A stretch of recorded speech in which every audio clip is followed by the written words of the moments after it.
ரகுபதியும் first time சிதம்பரத்தை அந்த ரெசார்ட்டுக்குமே கூட்டு வந்து அங்க இருக்கவங்க கிட்ட எல்லாம் அறிமுகப்படுத்திட்டு இருந்திருப்பாரு. ரகுபதி சார் கிச்சன்ல இருக்கிறத பாக்குற நெடுமாறனும் இப்ப அவர்கிட்ட பேசுறதுக்காக வந்திருப்பாரு. அப்பதான் நெடுமாறனும் சிதம்பரமே ஃபர்ஸ்ட் டைம் மீட் பண்ணியிருந்திருப்பாங்க. ரகுபதியும் நெடுமாறன் கிட்ட இவர்தான் சிதம்பரம், இவர் நான் ஒரு கோயில் திருவிழால பார்த்தேன், அங்க வந்து 2000 பேருக்கும் இவர்தான் சமைச்சு போட்டாரு, இவரோட கைப்பக்கம் சூப்பரா இருக்கும், சிதம்பரத்தை நான் உன்னோட பொறுப்புல தான் விடுற நெடுமாறன் அப்படின்னு சொல்லிட்டு அவருக்கு கான்டினென்டல் டிஷ்லாம் சொல்லி கொடுத்து நம்ம கிச்சன்லயே வச்சுக்கோ அப்படின்றதுமே சொல்லியிருந்திருப்பாரு. இப்ப இருந்து நெடுமாறனும் சிதம்பரத்துக்கு நிறைய விஷயம் சொல்லி கொடுத்து அந்த கிச்சன்லயே தான் வச்சிருந்திருப்பாரு. சிதம்பரம் செய்யறது எல்லாமே நல்லா இருந்திருக்கும்ன்றதுனால இப்ப நெடுமாறனும் சிதம்பரம் மேல ஒரு பெரிய நம்பிக்கையுமே வந்திருக்கும். சிதம்பரமும் அங்க இருக்க பிளேட்டிங் செஃப் கிட்ட போயிட்டு எதுக்கு சாப்பாடு இந்த மாதிரி அலங்காரம் பண்ணிக்கிட்டு இருக்கீங்க, சமைச்சா அப்படியே கொடுக்க வேண்டியது தானே அப்படின்றதுமே சொல்லிட்டு இருந்திருப்பாரு. அதனால அந்த செஃப்மே கடுப்பாயிட்டு இருப்பாரு, உனக்கு என்ன வேலையோ அதை மட்டும் பாரு, சும்மா பைத்தியக்கார மாதிரி பேசிக்கிட்டு இருக்காது அப்படின்னு சொல்லிட்டு சிதம்பரத்தை திட்டிட்டு இருப்பாரு. நெடுமாறனவே இப்ப அங்க வந்திருப்பாரு. சிதம்பரத்துக்கு நீ வெளியே வெயிட் பண்ணி சிதம்பரம் நான் வரேன் அப்படின்னு சொல்லிட்டு இப்ப அங்க இருந்த செஃப் கிட்ட சிதம்பரத்தை பத்தி இனிமேல் யாரும் இங்க தப்பா பேசக்கூடாது, அவன் இங்க இருக்கிற எல்லாருடைய திறமைசாலி உங்க எல்லாருக்குமே தெரியும், இதுக்கப்புறம் இந்த மாதிரி ஏதாச்சும் நடந்தா உங்க எல்லாருக்கும் அவ்வளவுதான் அப்படின்னு சொல்லிட்டு இப்ப நெடுமாறனுமே சிதம்பரத்தை பாக்கிறதுக்காக போயிருந்திருப்பாரு. சிதம்பரத்துக்கிட்ட ரொம்ப பொறுமையா நம்ம ரெசார்ட்டுக்கு வரவங்களுக்கு இந்த மாதிரி பிளேட்டிங் பண்ணாதான் பிடிச்சிருக்கு,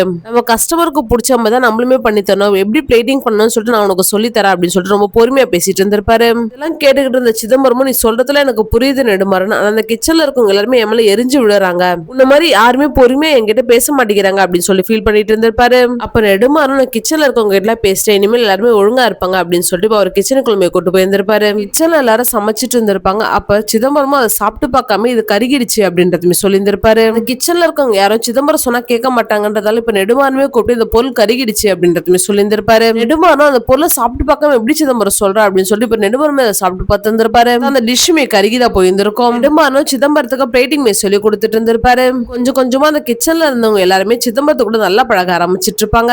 அப்பதான் லியோன்றவரும் சிதம்பரத்தோட உப்பு கறி அந்த டிஷ்ஷுமே ட்ரை பண்ணியிருந்திருப்பாரு. சிதம்பரம்ன்ற பேரு ரொம்ப லாங்கா இருக்கு, எப்படி கிச்சன்ல கூப்பிடுறீங்க அப்படின்னு சொல்லிட்டு அப்பதான் சிதம்பரத்துக்கு சிக்கான்னு பேர் வச்சிருந்திருப்பாரு. அப்பதான் லியோவும் சிக்கா கிட்ட எந்த ஊர், எங்க இருந்து வர, என்ன பண்ணிக்கிட்டு இருந்தா அப்படின்னு சொல்லிட்டு சிக்கா கிட்ட பேச்சு கொடுத்திருந்திருப்பாரு. அப்பதான் சிக்காவும் அண்ணனோட கடனை அடைக்கிறதுக்காக குடும்பத்தெல்லாம் விட்டுட்டு இங்க வந்து வேலை பார்க்கற விஷயத்தையுமே சொல்லியிருந்திருப்பாரு. கேட்டுக்கிட்டு இருந்த லியோவும் வாக்கு கொடுத்துட்டேன்றதுக்காக அண்ணனோட கடனை அடைக்கிறதுக்காக நீ கஷ்டப்படணும்னு எந்த ஒரு அவசியமே கிடையாது அப்படின்றதுமே சொல்லிட்டு இருந்திருப்பாரு. இப்ப சிதம்பரமும் ஊருக்கு முன்னாடி நான் வாக்கு கொடுத்திருக்கேன், அதெல்லாம் மீறக்கூடாது அப்படின்றதுமே சொல்லிட்டு இருந்திருப்பாரு. லியோவும் சிதம்பரத்தின் நெடுமாறனுமே ஒன்னா வச்சு ஒரு போட்டோமே எடுத்து இருந்திருப்பாரு. அதையுமே அவங்க கிட்ட கொடுத்திருந்திருப்பாரு. நெடுமாறனுமே பத்திரமா எடுத்து வச்சிருந்திருப்பாரு. இந்த டைம்ல தான் நெடுமாறனோட ஒய்ஃப்மே இறந்துட்டு இருப்பாங்க. நெடுமாறனும் அவங்க பசங்களுக்கு எல்லாம் சமைச்சு போடாம பயங்கரமா கொஞ்சம் குடிச்சிட்டு இருந்திருப்பாரு. நான் பாத்துக்கிட்டு இருந்த சிதம்பரமும் இப்ப அவங்க பசங்களுக்காக சமைச்சு கொடுத்து அவங்க குட்டி பசங்களை சாப்பிட வச்சிருந்திருப்பாரு. 2 பொம்பளை பசங்களை வச்சுட்டு இப்படி குடிச்சிட்டு இருந்தா நல்லதுக்கு இல்லன்னு சொல்லிட்டு இப்ப சிதம்பரமும் நெடுமாறன் கிட்ட இனிமேல் குடிக்க கூடாதுன்னு சொல்லி சத்தியம் வாங்கி இருந்திருப்பாரு. ரெசார்ட்டுக்கு வந்த ஹாரிசன்ன்றவர் நெடுமாறனுமே தனியா கூப்பிட்டு வச்சு இதற்காக ஒரு பிரைவேட் டைனிங் நீங்க பண்ணி தரணும் அப்படின்றதுமே சொல்லியிருந்திருப்பாரு. நெடுமாறனும் அது ஒரு நார்மல் பார்ட்டி ஆர்டர் நினைச்சு அதை பத்தி கேட்டுட்டு இருந்திருப்பாரு. பார்த்தா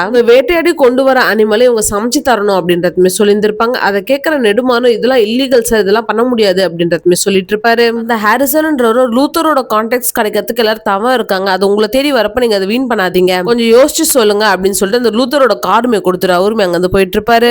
ஸ்டார் ஷெஃப்கான காம்படிஷன் நடக்க போகுதுன்னு சொல்லிட்டு ரொம்ப ஹாப்பியா இருப்பாரு. அங்க வந்த சுந்தரம் நெடுமாறன் கிட்ட அதான் டியூட்டி எல்லாம் முடிஞ்சிச்சுல குடின்னு சொல்லிட்டு ஒரு பாட்டிலும் எடுத்து கொடுத்திருந்திருப்பாரு. நெடுமாறன் நான் குடிக்கிறதுலாம் விட்டுட்டேன் அப்படின்றதுமே சொல்லிட்டு இருந்திருப்பாரு. நெடுமாறன் ரொம்ப ஹாப்பியா இருக்கிறத பாக்குற சுந்தரமும் அந்த பேப்பரை பார்த்து பார்த்து ரொம்ப ஹாப்பியா இருக்க அப்படின்றதுமே கேட்டு இருந்திருப்பாரு. நெடுமாறனும் ஸ்டார் ஷெஃப் காம்படிஷன் வரப்போது அதுல கலந்துட்டு நான் கண்டிப்பா நான் வின் பண்ண போறேன், இது இன்னைக்கு நேத்து வந்த கனவு கிடையாது, இது என்னோட சின்ன வயசு கனவு அப்படின்றதுமே சொல்லிட்டு இருந்திருப்பாரு. சுந்தரமும் இந்த ரெசார்ட்லயே உன்னை விட திறமைசாலி யாரும் கிடையாது, ஆனா நீ வின் பண்ணுவேன்னு தெரியாது நெடுமாறன் அப்படின்றதுமே சொல்லியிருந்திருப்பாரு. நெடுமாறன் நான் இதுக்காக நிறைய ப்ரிப்பேர் பண்ணிக்கிட்டு இருக்கேன், கண்டிப்பா நான் வின் பண்ணுவேன் அப்படின்னு சொல்லி ரொம்ப கான்பிடென்டா பேசிட்டு இருந்திருப்பாரு. சுந்தரமும் இந்த காம்படிஷன்ல உனக்கு பதிலா நான் கலந்துட்டா என்ன பண்ணுவேன் அப்படின்றதுமே கேட்டு இருந்திருப்பாரு. அதை கேட்டு நெடுமாறனும் அப்படி நடந்துச்சுன்னா உனக்கு கொன்னுடுவேன் அப்படின்றதுமே சொல்லியிருந்திருப்பாரு. ரகுபதியும் சிதம்பரமும் ஏதோ மும்முரமா டிஸ்கஸ் பண்ணிட்டு இருந்திருப்பாங்க. நெடுமாறனும் கிச்சன்ல வேலை பார்த்துட்டு இருந்திருப்பாரு. அப்ப சுந்தரமும் நெடுமாறன் கிட்டமே போயிட்டு ரகுபதி சார் நம்ம ரெசார்ட்ல இருந்து சிதம்பரத்தை தான் இந்த காம்படிஷனுக்கு அனுப்ப போறாரு அப்படின்றதுமே சொல்லியிருந்திருப்பாரு. கேட்கிற நெடுமாறனுமே பயங்கரமா கடுப்பாயிட்டு இருப்பாரு. சிதம்பரமும் இதை பத்தி நெடுமாறன் கிட்ட பேசுறதுக்காக கிச்சனுக்குமே வந்திருப்பாரு. அங்க இருந்து இன்னொரு செஃபும் ஆர்டர்ஸ் நிறைய இருக்கு, ஹெல்ப் பண்ணுங்க அப்படின்னு சொல்லிட்டு சிதம்பரத்தை கூப்பிட்டு இருப்பாங்க. சிதம்பரமும் அந்த வேலையை பார்த்துட்டு இருந்திருப்பாரு. அப்ப நெடுமாறனுமே அங்க வந்திருப்பாரு.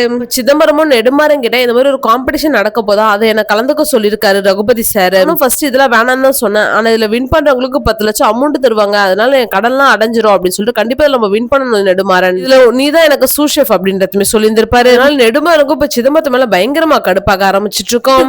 நெடுமாறனுமே அதை பத்தி யோசிச்சுட்டு இருந்திருப்பாரு. ரெசார்ட்டுக்கு வந்த ஒருத்தர் பிரைவேட் டைனிங்காக கார்டுவே கொடுத்துட்டு போயிருந்திருப்பாரு. பர்சனுக்குமே கால் பண்ணி அந்த பிரைவேட் டைனிங் பண்றதுக்கு எங்களுக்கு ஓகே, ஆனா எனக்கு எனக்கு ஹெல்ப் பண்றதுக்கு ஒருத்தர் நான் கூட கூட்டு வரேன் அப்படின்றதுமே சொல்லியிருந்திருப்பாரு. அந்த பர்சன் அவங்க உங்களுக்கு நம்பிக்கையான ஆளா இருந்தா எங்களுக்கும் ஓகே தான் அப்படின்றதுமே சொல்லியிருந்திருப்பாங்க. இப்ப அந்த நெடுமாறனுமே அந்த டீலுக்குமே ஓகே சொல்லியிருந்திருப்பாரு.